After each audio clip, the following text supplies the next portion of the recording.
Good morning, students.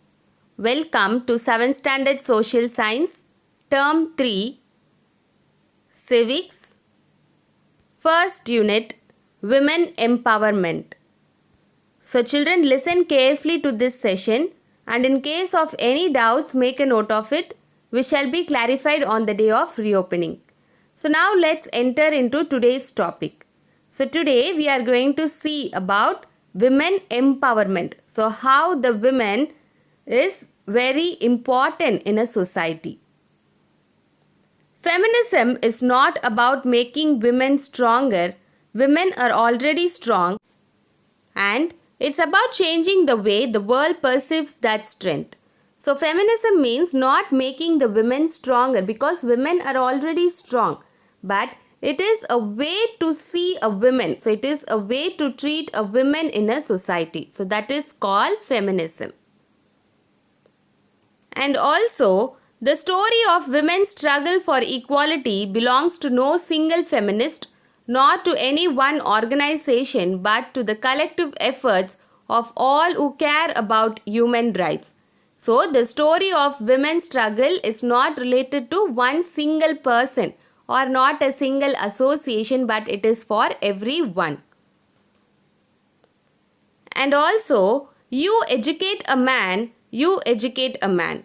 If you educate a woman, you educate a generation.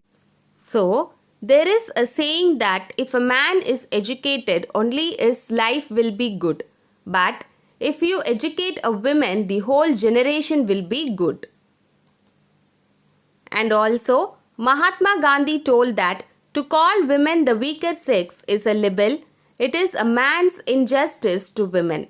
So, to call women a weaker gender is a libel. So, libel means it is doing some wrong to women. So, it's man's injustice to women. Women's empowerment and achieving gender equality is essential for our society to ensure the sustainable development of the country. So, women's empowerment and gender equality is very important for a sustainable development, means for a balanced development in a society. Women's empowerment plays a vital role, and also gender equality. So, gender equality means both men and women are equal. So now let's see the social aspects of gender. So what are the social aspects of gender?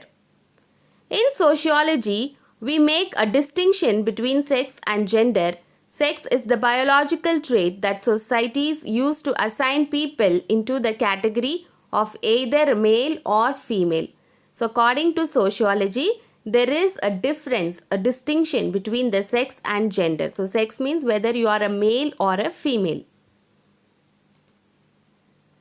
And also, more specifically, it is a concept that describes how societies determine and manage those sex categories.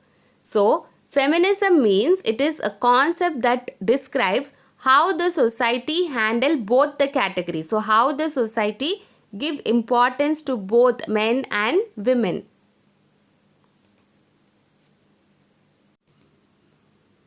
So, the sociology of gender examines how society influences our understandings and perceptions of differences between masculinity, what society views appropriate behavior for a man, and femininity, what society views appropriate behavior for a woman. So, the sociology of gender means it is the understanding about the distinction between the masculinity. So, masculinity means the man's behavior and femininity means the women's behavior. So, sociology gender examines the distinction between both and the view to both the gender. So, now let's see what are the essential factors for empowerment. So, what are the essential factors which plays a vital role for women empowerment? First one is education. So, education is very important for both men and women. Education gives one the ability to think wisely and take thoughtful decisions. So, education will make the person wise. And next one is, the next essential factor for women empowerment is gender discrimination. A society which discriminates between the two genders can never be empowered. So, if there is any discrimination based on gender, there will not be a balanced society. So, that society will not be a balanced society. So, both men and women are equal. And also, the next essential factor for women empowerment is discrimination based on caste, creed and religion. So there should not be any discriminations based on caste, creed or religion. So these are all the essential factors for empowerment. So now let's see about women's education. So why education is very important for a woman. So let's see it. So education is one of the most important means of empowering women with the knowledge, skills and self-confidence necessary to participate fully in the development process. So women's education, it provides her the knowledge, the skills and self-confidence to face the society. That's why women's education is very important. And also, more than 40 years ago, the Universal Declaration of Human Rights is asserted that everyone has the right to education. So, according to Universal Declaration of Human Rights, everyone, they have the right for education. And also, educating the girl child produces mothers who are educated and who will in turn educate their children, care for their families and provide their children care and support. So educating a girl child, it provides goodness to the entire family. And also the girl child needs to be educated to acquire knowledge and skills needed to advance her status for social interactions and self-improvement. So every woman and every girl child must be educated in order to face the society. So the sustainability and progress of all regions depend on the success of women across the globe. So sustainability means a balanced society and the development, progress means development. It depends upon the success of the women. So Barack Obama, a former president of US, he said that while addressing the United Nations General Assembly in 2012, as the former President Barack Obama, when he was addressing the United Nations General Assembly in 2012, he said that the future must not belong to those who bully women. So bully means who make fun of women. It must be shaped by girls who go to school and those who stand for a world where our daughters can live their dreams just like our son. So Obama said that the future should not made for the person who make fun of women, but it should be a world which is shaped by the girls who go to school and they stand on their own feet and they live their dreams as boys, as equal to boys. So this was said by the former president of US, Barack Obama, when he was addressing the United Nations General Assembly in 2012. So now let's see the unmatched importance of female education. So why female education is lagging behind? So let's see some reasons. So first one is increased literacy. Of the illiterate youth across the globe, nearly 63% are female. So of the illiterate means those who are not educated. So of the illiterate youth across the globe, 63% of that is women or female. Offering all children education will prop up literacy rates, pushing forward development in struggling regions. So offering education to all, free education to all, it will prop up means it will increase the literacy rate. That means the education rate will be increased. So if the education rate is increased, automatically the society will be developed. Next one is human trafficking. So human trafficking means kidnapping the person. So mostly women are the most vulnerable to trafficking, means women are mostly kidnapped. So women are the most vulnerable to trafficking. when they are undereducated and poor, according to the United Nations Interagency Project on Human Trafficking. So women are vulnerable to trafficking, means they are sold out because of their uneducated and they are poor background, so they are sold out. And also, through providing young girls with opportunities and fundamental skills, human trafficking can be significantly undermined. So, by educating the women, such kind of trafficking can be reduced. So, human trafficking means kidnapping the women. So, mostly women are vulnerable to this. So, now let's see about political representation. So, political representation and the role of women in politics. Across the globe, women are underrepresented as voters and restricted from political involvement. So, across the globe, women, they are represented, means they are only voting, they are putting the votes, but they are not participating in the political activities. And also, the United Nations Women Programs on Leadership and Participation suggest that civic education, training and all-around empowerment will reduce this gap. So, by providing civics education and training to all women, it will reduce this gap in political representation. So, next one is thriving babies. So, thriving babies means bringing up the babies. According to United Nations Girls Education Initiative, children of educated mothers are twice as likely to survive past the age of 5.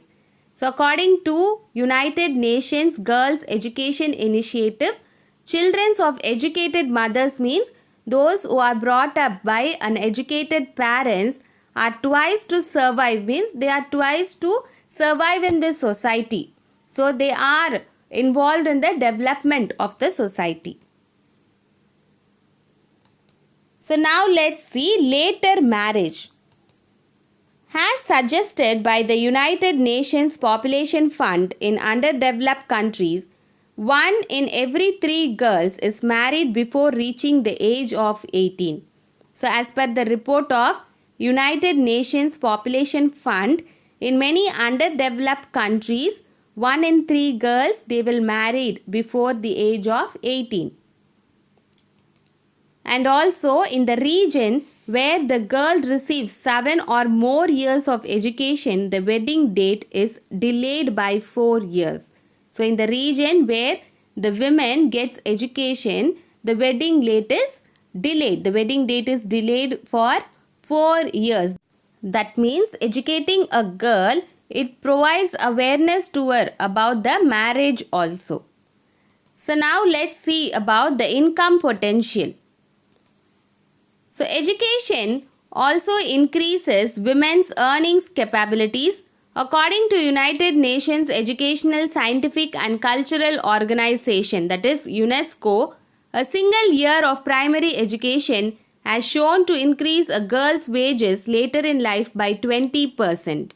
So education also increases the women's earning capabilities, means it provides job opportunities to the women. And next one is prospering GDP. So because of women's education, the GDP of the nation will be increased. So GDP means gross domestic product. So the gross domestic product also rises when both girls and boys are being offered educational opportunities. When 10% more women attend school, GDP increases by 3% on average. So GDP also increases, the gross domestic product also increases if both girls and boys are educated. They are provided educational opportunities, and when 10% more women attend the school, the GDP will increase by 3% on average.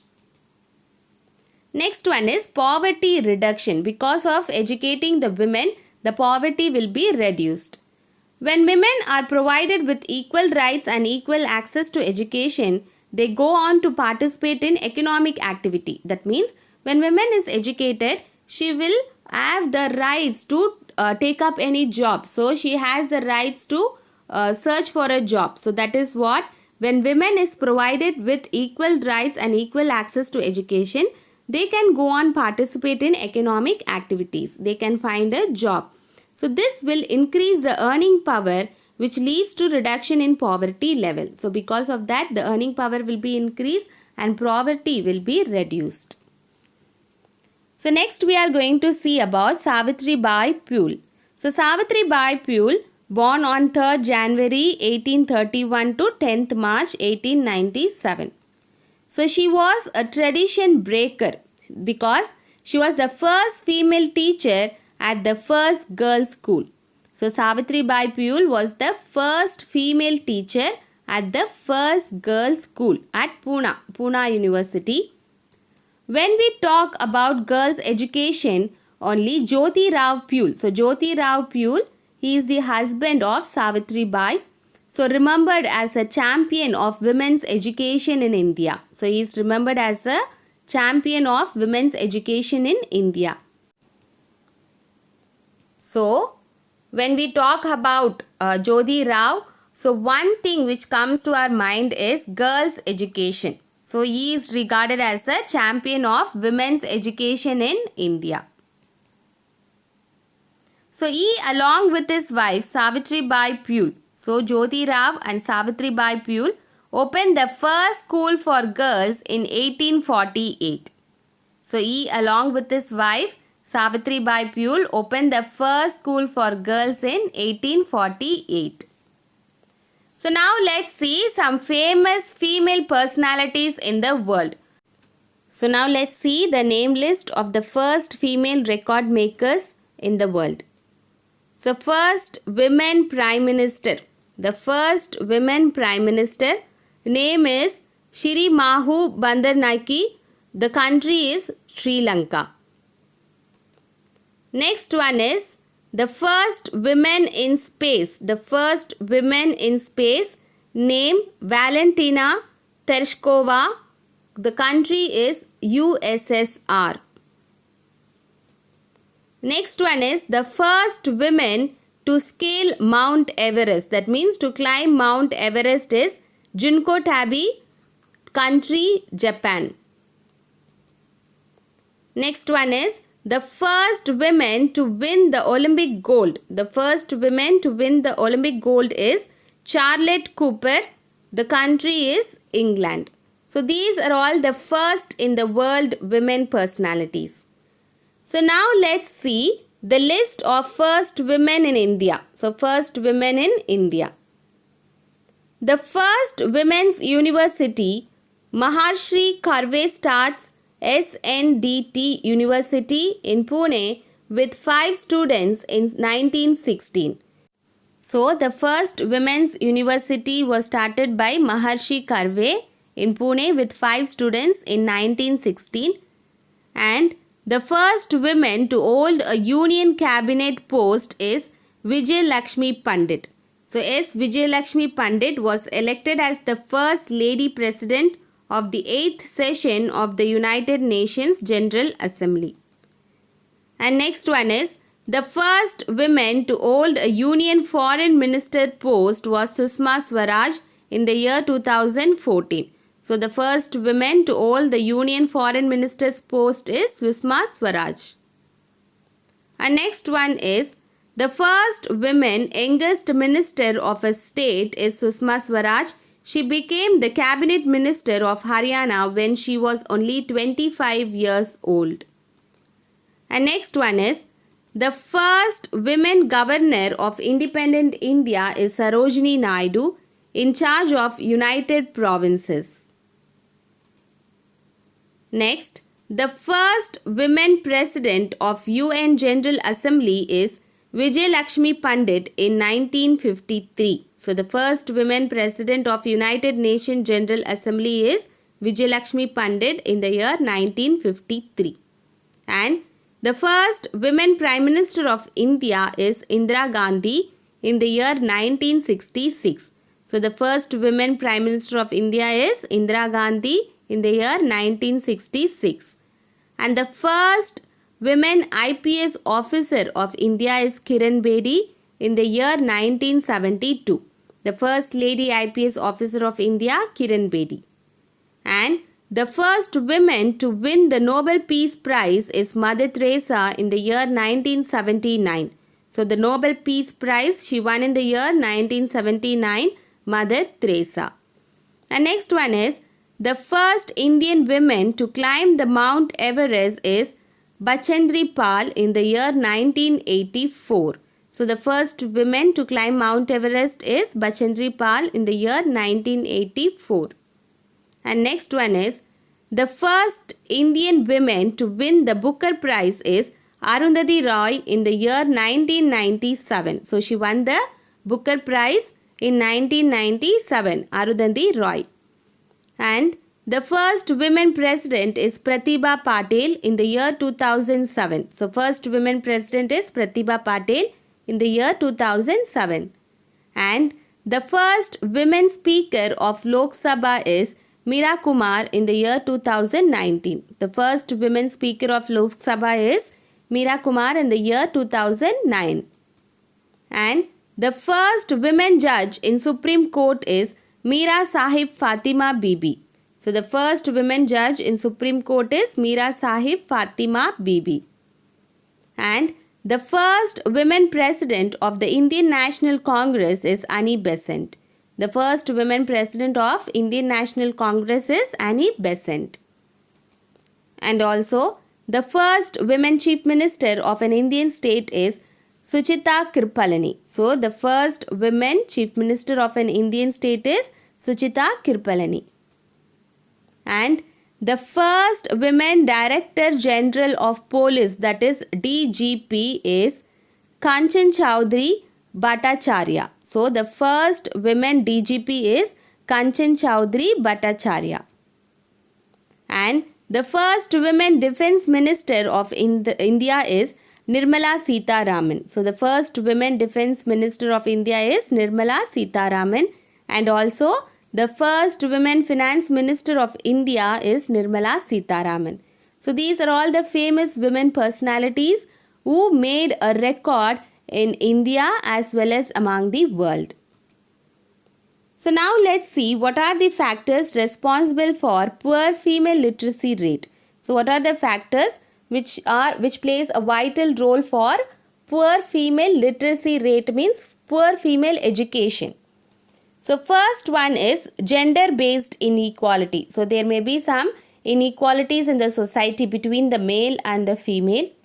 And next one is social discrimination and economic exploitation. So because of any discrimination in the society based on the caste, creed, the women education will become low. And next one is occupation of girl child in domestic chorus. So occupation of girl child for domestic work. And next one is low enrollment of girls in schools. So the girls will not be admitted in schools. And next one is low retention rate and high dropout rate. So low retention rate means the admission will be low, but the dropout of the women will be high. The dropout of the girl child will be high in schools. So these are all the factors responsible for poor female literacy rate. So now let's see the role of women in the economic development. So how the women helps in the development of the income status of the country. Women's empowerment and achieving gender equality is essential for our society and to ensure the sustainable development of the country. So women's empowerment is providing women the basic need, that is education, and treating them equally along with men. It proves a sustainable development of the country, means a balanced development of the country. And next one is the benefits of economic empowerment of women. So, how the women is economically independent in the society. So, the women's economic empowerment is central to realizing women's rights and gender equality. That means, women's economic empowerment, it depends upon the realization of women's rights and the gender equality, means both men or women are equal in a society. Next one is empowering women in the economy and bridging the gender gaps in the world of work are key to achieve the agenda for sustainable development. So empowering women in the economy means providing the women the job opportunities and bridging the gap between the genders, between the male and the female. It provides a sustainable development means a balanced development in a society. And also, when more women work, economies grow. So, when more women work, the economies will grow. So, it will increase the income status of the country. And next one is increasing women's and girls' educational attainment contributes to women's economic empowerment and more inclusive economic growth. So, providing proper education to women and girls, it provides a rapid growth in the economics. So, economics means the income of the nation. And next one is, it is estimated that companies with 3 or more women in senior management function score higher in all dimensions of organizational performance. So, it is a survey that the companies which are having 3 or more women in the senior level will give a good output. So, now let's see the need for economic empowerment of women. So, why the women must be economically independent? So, let's see it. So, gender differences in laws affect both developing as well as developed economies and women's in all regions. So, gender differences in laws means when the law is made based on gender inequality, both the developing as well as developed countries will be affected. And next one is, women remain less likely to participate in the labor market than men around the world. So, women will not participate in the labor market when compared to men. And next one is, women are more likely to be unemployed than men. So, women are unemployed than men. And next one is, women are overrepresented in informal and vulnerable employment. So, women are overrepresented means they are usually in informal or vulnerable employment, not suited for their life. And next one is, globally women are paid less than men. So, the wages of women is less when compared to men. And also, women bear disappropriate responsibility for unpaid care and domestic work. So, they have one unpaid care and domestic work and their wages also very low. Wages means the salary when compared to men. And next one is, unpaid care work is essential to the functioning of the economy but often goes uncounted and unrecognized. So, these kinds of work which are done by the women are unrecognized in the society. And next one is, women are less likely to be entrepreneurs and face more disadvantage starting the business. So, women are less likely means they don't choose the field of business and they have certain disadvantage to start a business when compared to men. And also, women are less likely than men to have access to financial institutions or have any bank account. When compared to men, they have less access to any financial institution and bank account. So, when compared to men, they have less access to financial institution or bank account. And next one is, women are still less likely to have access to social protection. So, there is no protection in the society for women. And also, the violence and harassment in the world of work affects women regardless of age, location, income or social status.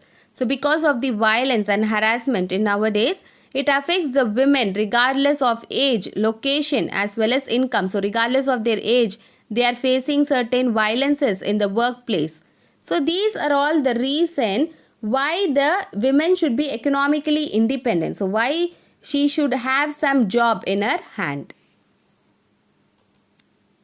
Next one is Indian society is well known for its unity in diversity. So, unity in diversity means we have many languages speaking people, many cultures, many food, but yet we are united by the patriotic feelings. So, that is called Indian society is a land of unity in diversity. And also, social inequality also prevails in this society, which has given birth of weaker section of society, which is a diverse as Indian society itself.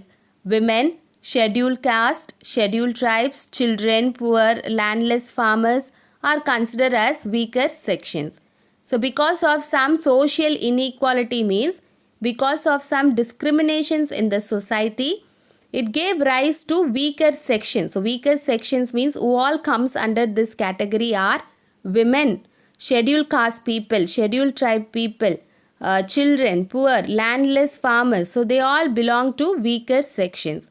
So yet we can say that Indian society is a land of unity in diversity, and for a sustainable development both men and women must be treated equally. So this is the concept of whole lesson. So whole lesson is about women empowerment. So how the women has gained certain advantages in nowadays society.